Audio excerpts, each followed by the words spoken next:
17 के उमरिया गे तोर 17 के उमरिया गे अब भैलो साल 18 के।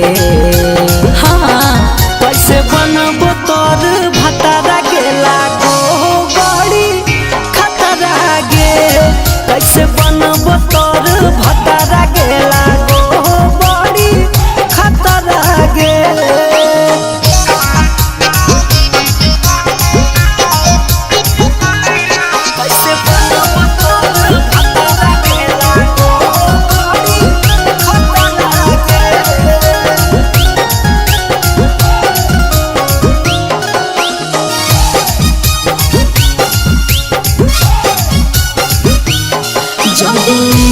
करभी बड़े छत करभी रे चली जेबो जहाँ अगर मत देखी रे साचो की हरे जदे लेट करभी बड़े छत करभी रे चली जेबो जहाँ अगर मत देखी रे केते दिन खाना खैभी रे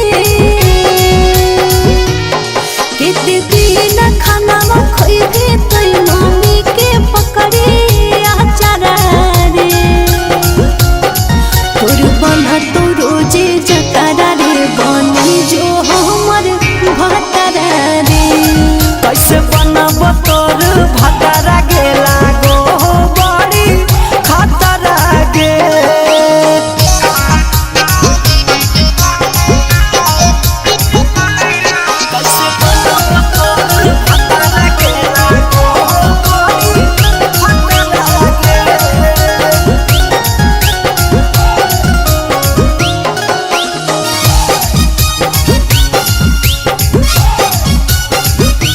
खेतवा जाए परत गे रोटिया पहले परत गे हमारा के संगे सब झेले परत गे।